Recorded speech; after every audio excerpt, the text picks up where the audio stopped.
Assalamu alaikum viewers and welcome back to my channel Study Law with Bushra. So we were discussing the syllabus of legal ethics in Lawgate, and in today's video we are going to discuss conduct of advocate with regards to his clients. But before starting the discussion, I request you all to please subscribe to my channel and don't forget to press the bell icon for latest updates. Do share this video with your friends and don't forget to comment your feedback. So let's move towards the discussion. Conduct of advocate with regards to his client is explained from Rule 145 till Rule 158 of Pakistan Legal Practitioners and Bar Council's Rule 1976. So starting with rule number 145, rule 145 कहता है an advocate shall not acquire an interest adverse to a client in property और interest involved in the case.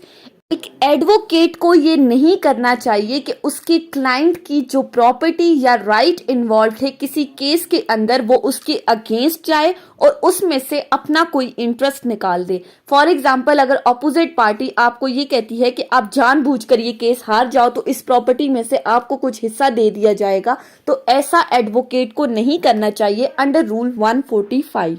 Rule 146 कहता है an advocate shall not accept employment adverse to a client और former client.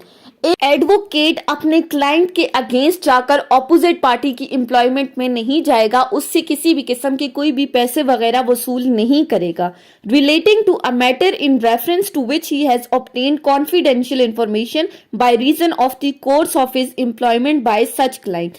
अब यहाँ पर यह कहा गया है कि जब एक क्लाइंट आपके पास आता है तो वो क्लाइंट अपने केस से रिलेटेड आपके साथ इंफॉर्मेशन शेयर करता है, और हमने ये भी पढ़ा था कि क्लाइंट और एडवोकेट के दरमियान जो भी information regarding the case share की जाती है वो कॉन्फिडेंशियल होती है, उसको कभी किसी के सामने डिस्क्लोज नहीं किया जाता। तो यहाँ पर यह कहा गया है कि अगर आपका क्लाइंट आपको छोड़कर किसी दूसरे एडवोकेट के पास चला जाता है तो आपकी ये जिम्मेदारी नहीं बनती कि आप उस क्लाइंट की कॉन्फिडेंशियल इंफॉर्मेशन लीक करना स्टार्ट कर दो।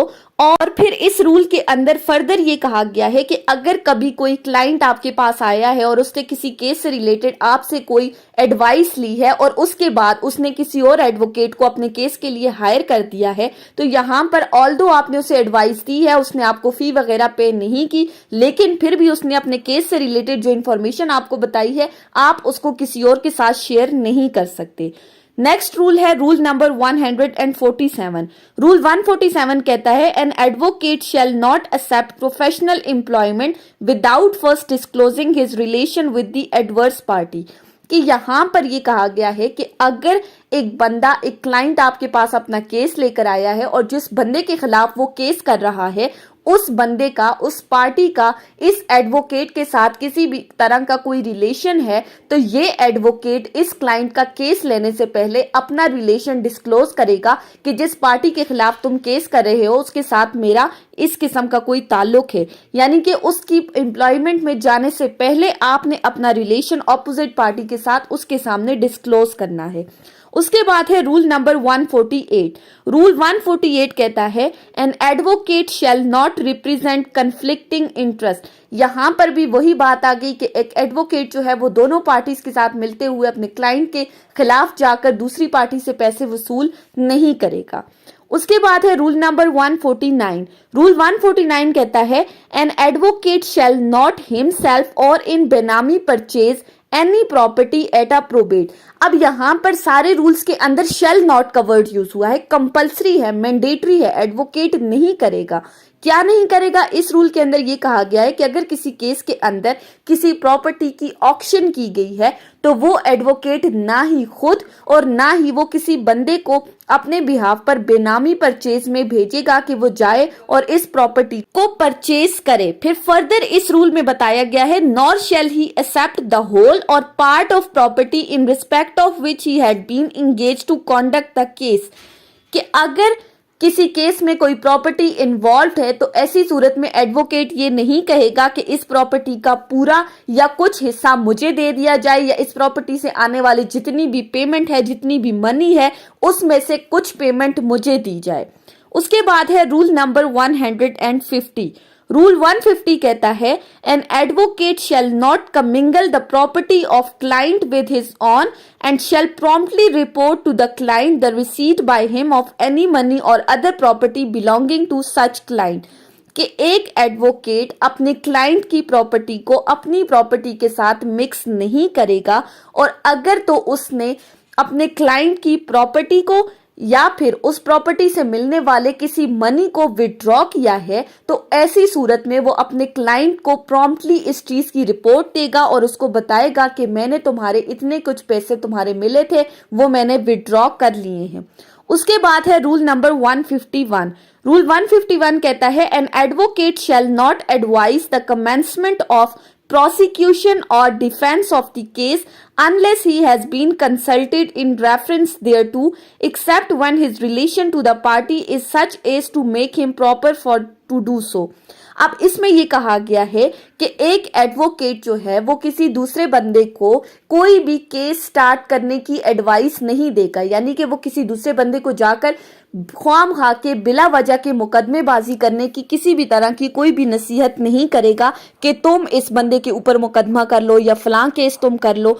सिंपल सी बात यह है कि वो अननेसेसरी लिटिगेशन की एडवाइस कभी भी किसी भी पार्टी को, अपने क्लाइंट्स वगैरह को नहीं करेगा। उसके बाद आता है रूल नंबर 152। रूल 152 कहता है an advocate in his professional capacity shall not advise the violation of any law. कि एक एडवोकेट प्रोफेशनल कैपेसिटी के अंदर किसी दूसरे बंदे को ये एडवाइस नहीं करेगा कि वो लॉ की वायलेशन करे, यानी कि आप दूसरे बंदे को ये नहीं कह सकते कि तुमने ऐसा काम किया है, तुम भले लॉ को वायलेट करो, मैं वकील हूं, मैं तुम्हें बचा दूंगा। सिंपली आपने किसी बंदे को ये नहीं कहना कि आप लॉ की वायलेशन करो, लेकिन साथ ही साथ इस रूल में ये भी बता दिया है that this rule shall not apply to advice given in good faith that a law is invalid. लेकिन ये रूल उन सिचुएशंस में अप्लाई नहीं होगा जहां पर आपने गुड फेथ में किसी बंदे को कोई एडवाइस की है कि ये जो लॉ है ये टोटली इनवैलिड है, और गुड फेथ के अंदर आप उसको किसी काम करने से रोक रहे हो, तो उस सूरत में ये रूल अप्लाई नहीं होगा। उसके बाद है रूल नंबर 153। रूल 153 कहता है it is the right of an advocate to undertake the defence of the person accused of the crime regardless of his personal opinion is distinguished from the knowledge as to the guilt of accused। इसमें यह कहा गया है कि अगर आपने किसी case में किसी एक्यूज्ड का डिफेंस लिया है और उस केस में आप एज डिफेंस काउंसिल अपीयर हुए हो, तो ऐसी सूरत में अपने पर्सनल ओपिनियन को बिल्कुल साइड पे रखते हुए एडवोकेट का ये राइट है कि वो अपने एक्यूज्ड के डिफेंस के लिए हर मुमकिन कोशिश करेगा। ये नहीं कि आपका पर्सनल ओपिनियन ये है कि भाई इसने इस तरह का कोई क्राइम कमिट किया है या आपको कुछ ऐसा लग रहा है, आपने अपने पर्सनल ओपिनियन को बिल्कुल साइड पर रखना है और आप बाउंड हो, एडवोकेट बाउंड है कि वो हर तरह के means, fair and honourable means use करते हुए अपने केस को इस तरह से प्रेजेंट करेगा जिस तरह से लॉ ने उसे बताया है, और ताकि वो अपने एक्यूज के डिफेंस के लिए हर मुमकिन कोशिश करे। उसके बाद है रूल 154। रूल 154 बात करता है फिक्सेशन ऑफ फी की, कि एक एडवोकेट अपनी फी किस तरह से फिक्स करेगा अपने क्लाइंट के साथ। सो रूल 154 ये कहता है An advocate should avoid charges which overestimate their advice and services। सबसे पहली बात कि आपने अपने चार्जेस को ओवर एस्टिमेट नहीं करना। ये नहीं कि अगर आपके पास कोई क्लाइंट आया है, उसका स्टेटस हाई है, तो आपने उसकी पोजीशन को देखते हुए उसके साथ, अब फॉर एग्जाम्पल एक बेल का केस है और आपने उसमें लाखों की फी उसको बता दी है, यानी आपने अपने क्लाइंट की पोजीशन को देखते हुए फी फिक्स नहीं करनी, बल्कि एक नॉर्मल रेंज की जितनी फी बनती है जिस केस में ना बहुत ज्यादा करनी है और ना अपनी फी को अंडर वैल्यू करना है। फिर उसके बाद आगे ये कहा गया है the reasonable request of brother advocate should also receive special and kind consideration. अगर आपका कोई फेलो एडवोकेट आपसे किसी केस में रिक्वेस्ट कर रहा है कि इसमें केस की फी को जो है वो मुनासिब रखा जाए, तो आपने अपने उस फेलो एडवोकेट की रिक्वेस्ट को मलहूज़े खातिर रखते हुए अपनी फी को फिक्स करना है। फिर आगे कहा है in respect of widows and orphans of advocate all the advocate shall assist them free of the charges. अगर किसी एडवोकेट के कोई यतीम बच्चे हैं या उसकी बेवा है तो ऐसी सूरत में आपने उन दोनों का केस बिल्कुल फ्री ऑफ कॉस्ट करना है, आपने उनसे किसी किस्म के कोई भी चार्जेस नहीं लेने। अब इसी रूल नंबर 154 में आगे कुछ पैरामीटर्स बताए गए हैं, कुछ गाइडलाइंस बताई गई हैं फी को फिक्स करने के लिए कि प्रॉपर वे क्या है, आपने अपनी फी को किस तरह से फिक्स करना है। सबसे पहली बात, the time and labour required. आपने ये देखना है कि इस केस के अंदर आपका वक्त कितना लगेगा, आपकी कितनी मेहनत लगेगी इस केस को सॉल्व करते हुए। फिर इसी केस में आपने साथ ही साथ ये देखना है कि अगर आप इस केस को लेते हो और ये थोड़ा लेंथी केस है तो ऐसी सूरत में आपके बाकी केसेस पर कितना अफेक्ट हो रहा है, बाकी केसेस को कुछ लॉस हो रहा है या नहीं। और इसके साथ साथ the customary charges of the bar for similar cases. फिर आपने ये भी देखना है कि बार के अंदर ऐसे केसेस के लिए बाकी वकील कितना चार्ज कर रहे हैं, तो उस चीज को भी मद्देनजर रखते हुए आपने अपनी फी को फिक्स करना है। सो ये डिफरेंट पैरामीटर्स इस रूल के अंदर बताए गए हैं। सिंपली ये है कि आपने ना अपनी फी को बहुत ज्यादा बढ़ाना है और ना अपनी फी को बहुत ज्यादा कम करना है, बल्कि मॉडरेट लेवल पर अपने केस को देखते हुए अपनी फी को फिक्स करना है। उसके बाद आ जाते हैं रूल नंबर 155। रूल 155 कहता है controversies with clients concerning the compensation और to be avoided by advocate. अब इसमें यह कहा गया है कि जब एक क्लाइंट आपके पास अपना केस लेकर आया तो आपने उस केस से मुतालिक जो फी डिसाइड करनी है वो केस के बिल्कुल स्टार्ट में डिसाइड करनी है कि इतनी फी इस केस की चार्ज की जाएगी, और आपने अपने क्लाइंट से अपनी फी स्टार्ट में ही एडवांस पेमेंट ले लेनी है। ऐसा नहीं है कि बाद में जब क्लाइंट का केस खत्म हो जाए और आप उसके ऊपर किसी किस्म का कोई सिविल सूट फाइल करें, तो ये आपके कंडक्ट के बिल्कुल खिलाफ है, आपकी सेल्फ रिस्पेक्ट के अगेंस्ट है। सो सिंपली आपने अपने क्लाइंट से जब भी फी फिक्स करनी है वो केस के बिल्कुल स्टार्ट में करनी है, केस के बिल्कुल स्टार्ट में उससे एडवांस पेमेंट लेनी है ताकि बाद में होने वाले इश्यूज को रिजॉल्व किया जा सके इन टाइम। उसके बाद है रूल 156। रूल 156 कहता है it is the duty of an advocate to do whatever may enable him to succeed in winning his client's cause. कि एडवोकेट की ये ड्यूटी है कि वो अपने केस की प्रॉपर प्रिपरेशंस करते हुए हर मुमकिन कोशिश करे कि वो अपने क्लाइंट का केस जीत सके। यानी कि उसने हर तरह की कोशिश करनी है, हर मुमकिन कोशिश करते हुए उसने ये करना है कि मैंने ये क्लाइंट का केस जीतना ही जीतना है। उसके बाद है रूल 157। रूल 157 कहता है when an advocate is a witness for client. अब जब एक एडवोकेट एज विटनेस अपीयर हो रहा है किसी भी क्लाइंट के लिए, तो ऐसी सूरत में वो एडवोकेट इस क्लाइंट का केस छोड़ देगा और फिर ये क्लाइंट का केस कोई और एडवोकेट करेगा, क्योंकि जब हमने ये पढ़ा था कि एडवोकेट कभी भी विटनेस अपीयर नहीं हो सकता, तो अगर तो वो क्लाइंट के लिए एज विटनेस आ रहा है तो फिर वो उस क्लाइंट का केस रिप्रेजेंट नहीं करेगा।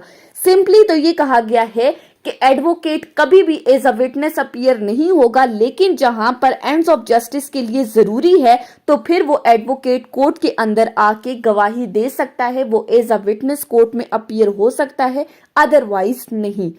उसके बाद आ जाते हैं लास्ट रूल पे जो कि है रूल नंबर 158। रूल 158 बात करता है इंसिडेंटल मैटर से रिलेटेड कि अगर कहीं पर किसी एडवोकेट ने कोर्ट में कोई एप्लीकेशन दे दी है कि वो किसी जेन्युइन रीजंस की वजह से कोर्ट में अपीयर नहीं हो सकता, तो जो अपोजिंग काउंसिल है उसका ये राइट है कि वो उसके इस चीज का ख्याल रखते हुए वो कोर्ट में जाकर किसी भी तरह के आर्ग्यूमेंट्स ना करे, ना ही वो कोर्ट से ये डिमांड करे कि इस केस का फैसला आज ही सुनाया जाए। ऑल्दो वो एडवोकेट अपीयर नहीं है, लेकिन आप इस चीज को फोर्स कर रहे हो कि पर्टिकुलर केस में अगर वो केस ट्रायल में भी है लेकिन आपके क्लाइंट को किसी किस्म का कोई इफेक्ट नहीं हो रहा, उस एडवोकेट की एब्सेंस से उस डेट में अगर कोई प्रोसेस फर्दर प्रोग्रेस नहीं भी हो रही केस में, क्लाइंट को कोई इफेक्ट नहीं हो रहा, फिर भी आप ये डिमांड किए जा रहे हो कि केस का फैसला आज ही करना है, तो ऐसा नहीं है। आपने अपने फेलो एडवोकेट की अगर जेन्युइन रीजंस की वजह से वो कोर्ट में प्रेजेंट नहीं हुआ तो आपने उस चीज का ख्याल रखना है और कोर्ट को कभी भी जबरदस्ती कोर्ट से डिमांड नहीं करना कि वो इस किसी भी केस का फैसला सुनाए। सो सिंपली ये थी हमारी आज की डिस्कशन रूल 145 से रूल 158 के ऊपर। कि एक एडवोकेट का अपने क्लाइंट्स के साथ किस तरह का रवैया होना चाहिए। नेक्स्ट वीडियो में हम डिस्कस करेंगे कि एक एडवोकेट की कोर्ट की तरफ क्या ड्यूटीज हैं, और ये ड्यूटी स्टार्ट होती हैं रूल नंबर 159 से रूल नंबर 167 तक। सो आई होप कि आपको ये लेक्चर समझ में आया होगा। अगर आपने इस वीडियो को अटेंटिवली सुना है तो अगर आपको ये वीडियो अच्छी लगी है तो इस वीडियो को लाइक करें, कमेंट करें, चैनल को सब्सक्राइब करना ना भूलें और ज्यादा से ज्यादा अपने फ्रेंड्स के साथ शेयर करें। Thank you so much for watching this video. Till then, अल्लाह हाफिज।